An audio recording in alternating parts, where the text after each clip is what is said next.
Hello, everyone. Hope you're doing well. Welcome to another episode.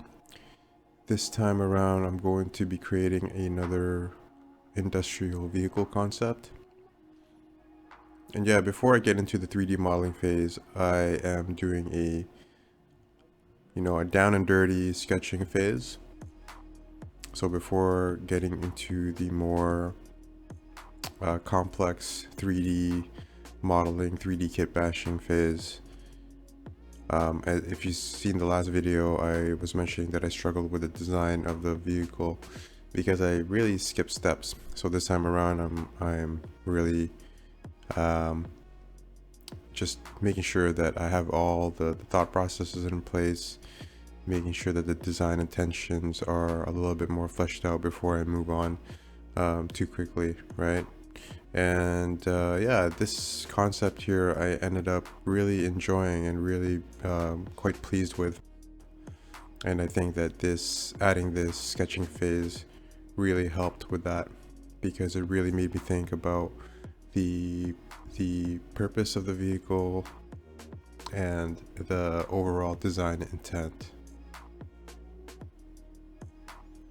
So yeah, if you're concepting vehicles and anything really, always do some really dirty sketching before low investment to kind of really make sure that you have the intentions right from the get-go.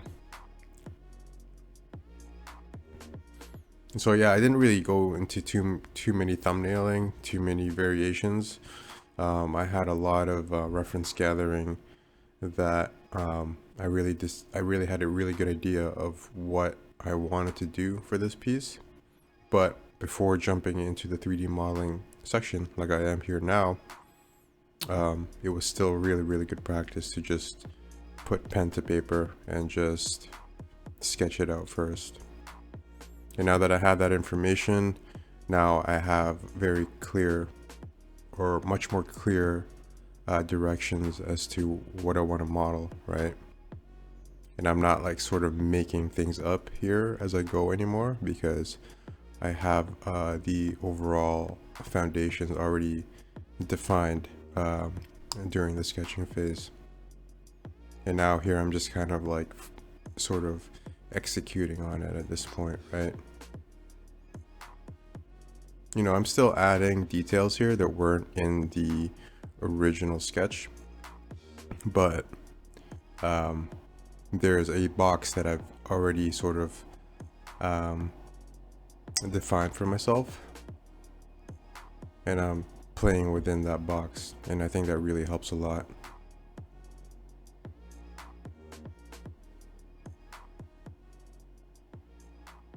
I think it really just provides you with a little bit more of a straightforward guideline. And that's not to say that I'm not improvising and adding details that I think sort of come up that end up as cool additions to the design. But I'm sort of not like winging things here anymore, right? Because the earlier sketch phase has sort of taken care of that.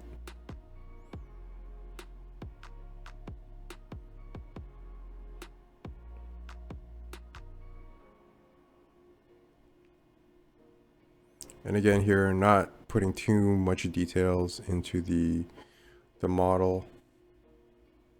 I am just really adding just enough detail to make sure that I have enough surfacing and surface area to play with when I bring it into Photoshop to paint over.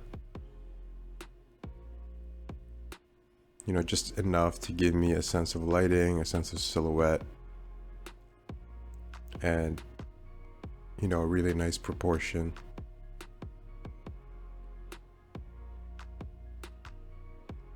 So for this design, going with a little bit more of a asymmetric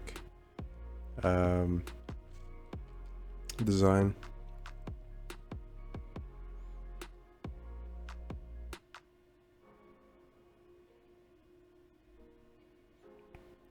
And what I love about asymmetry is I think it really speaks to the size of things. I think things that are asymmetric really communicate. It's like a really effective way to communicate that something is huge, right? Like if you think of the largest vehicles that man has made, think about the aircraft carrier. It's quite asymmetric, right? Like the tower and I guess the captain's bridge would be like off to the side, and then you have the runway that's completely occupying one side of the design. So same idea here, right?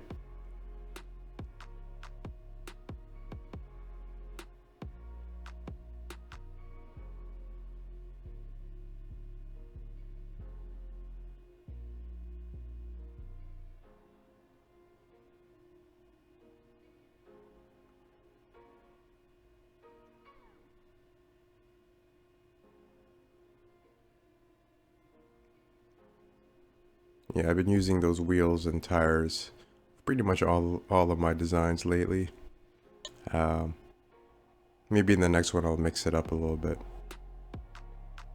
But again, going back to the idea of having a library of assets, and now going into the lighting and the rendering phase here. Super quick, right? Like I just threw it into Unreal Engine, exported out the FBX, threw it into Unreal Engine, got some really basic lighting, took some screenshots, and now I'm off to the races in Photoshop here, doing the most important and most challenging yet most fulfilling and most fun part here of doing the paint over, right? So now that I have the lighting information, I have all the values that I want, all the parameters are set. Now I can sort of take those parameters and really play within it, right? And push the design further. So these railings and the ladder there, they didn't exist in the design, but now I have the color values that I have from the render, and now I can expand the design according to those values, right? And now the job here is really making the design more interesting, because yeah, there's a lot of work to do. The block out itself is really boring. It's not got a lot of really cool information or details, because again, the idea is not to 3D model everything. The idea is to design things in the 2D phase here.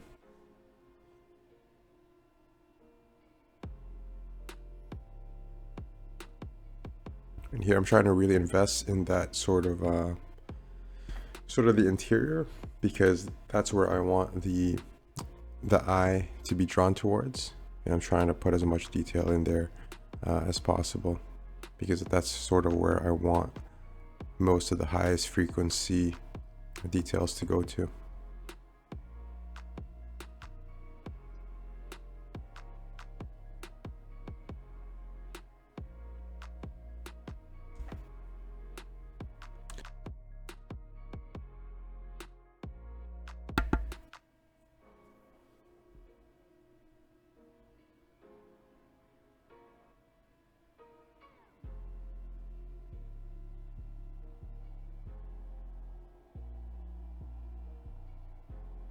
Here, adding some more visual interest to the top section here.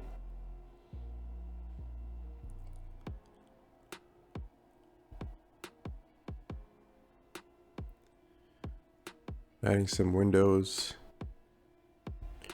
And here I'm trying to play with some color here.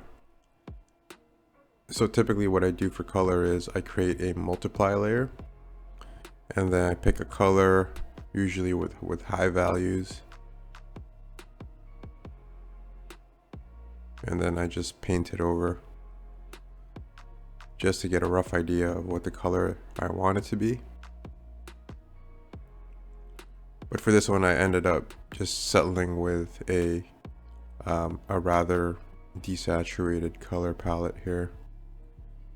And then later on, I'll add some color accents to kind of just make things pop. But this design ended up predominantly as a desaturated grayish color palette. And there's a challenge to using a desaturated color palette and a white color palette, because you end up really having to rely on an interesting design for it, because the color does so much to a piece, right? That when you go with a rather desaturated design, you're missing such a big piece to make something look appealing and aesthetically pleasing.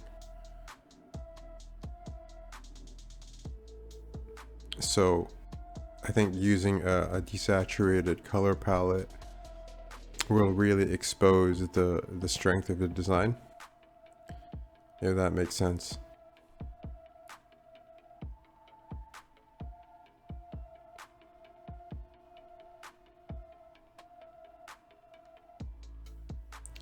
And again, here I am speeding through the processes here, speeding through the thought processes that I'm having. But again, if you have any comments or anything that you'd like to discuss, please, I would love to hear from you.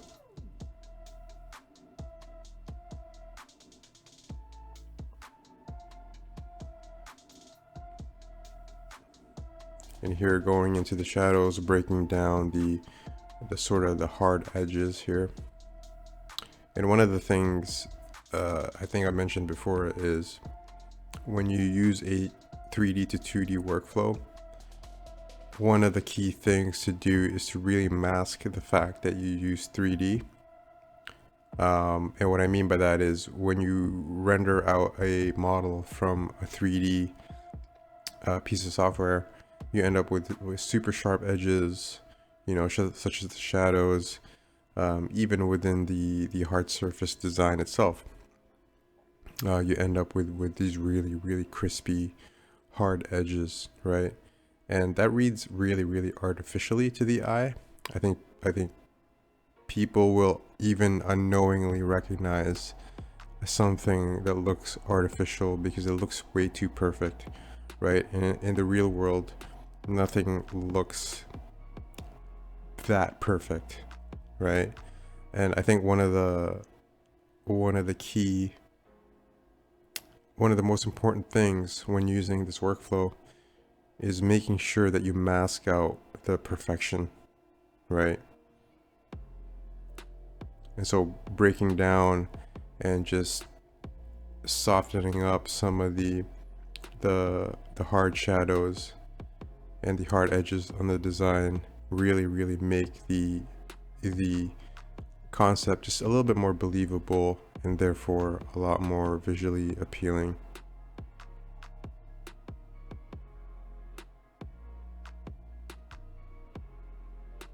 And here, trying to sort of flirt with color a little bit more here, trying to see a second time if it works at all. And at the end of the day, I end up discarding it because I do think that it takes away from the overall design. So again, I revert back to a rather desaturated color here. Yeah, at this point, I'm thinking like, you know what, it's actually working pretty well. And I think it's because I feel that the design and the distribution of frequency of detail is enough to really carry the piece. And I don't really need a vibrant color to push it further.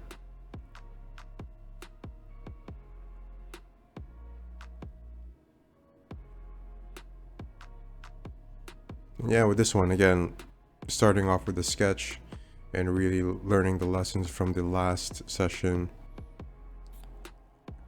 I feel like this one has really, yeah, it's just something that I felt a lot more happy with. and a lot more satisfied with.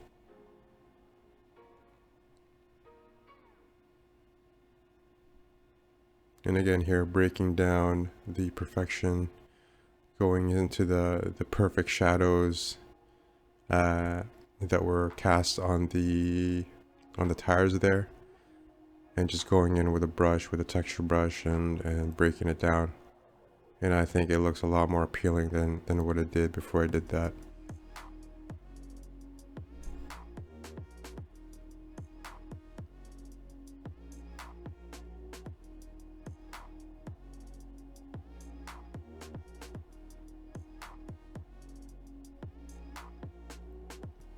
Now here, trying out some accents, trying out some, some diagonal lines.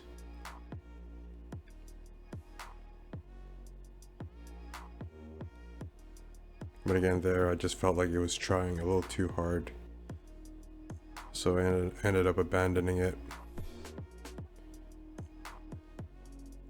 And then here I just came up with something a little bit more natural feeling, I think.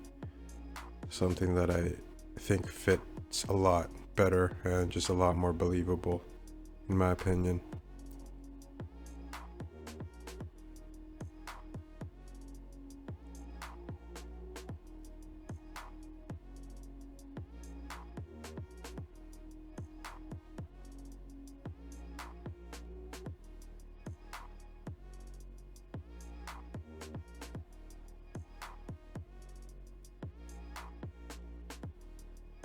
And now here at this point, I'm feeling that the overall design is taking shape, starting to feel good,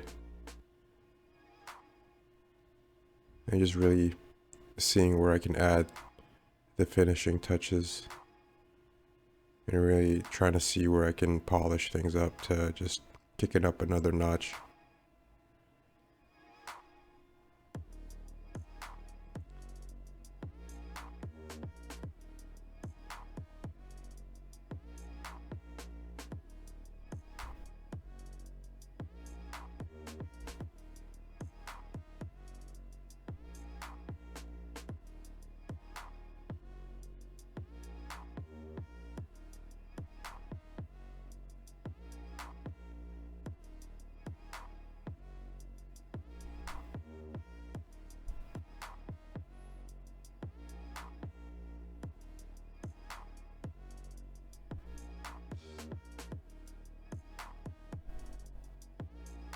Here, just investing a little bit more again in the sort of that interior area there, just adding a little bit more detail, a little bit more frequency there, just to make sure that it catches the eye.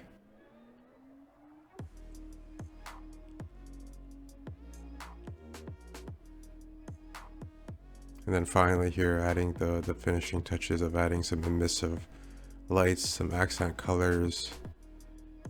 The lighting itself and the color palettes is trending more towards the warmer tones.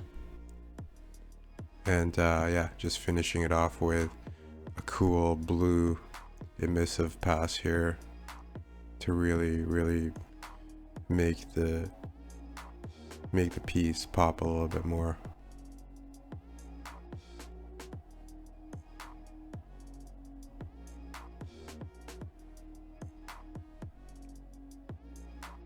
It's interesting what emissive lights can do to take a rather contemporary industrial design and yeah, just really push it towards sci-fi.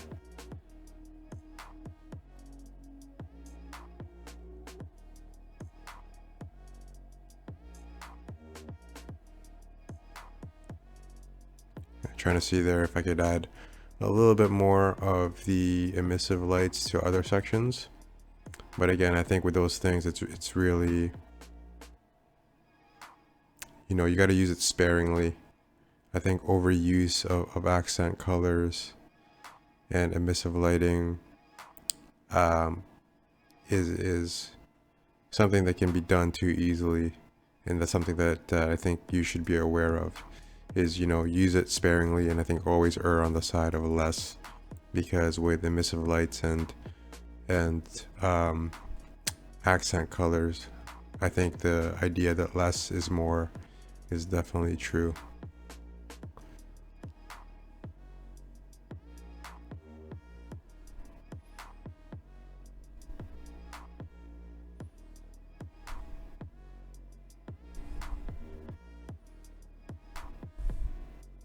And finally here, adding some details, a little bit of reflection details to the window of the cabin there. Again, really trying to concentrate the detail to the front here, because that's where I want the eye to go.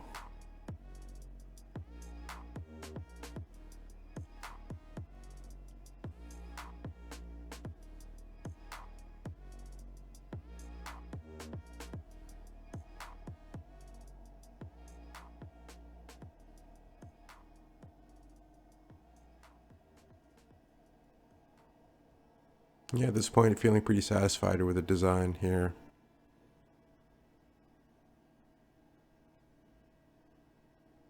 Yeah, I really enjoyed this one. Hope you did too. Hope you learned a little bit of something. And that's pretty much it. That wraps it up. Please like, comment, and subscribe. And I'll see you in the next one.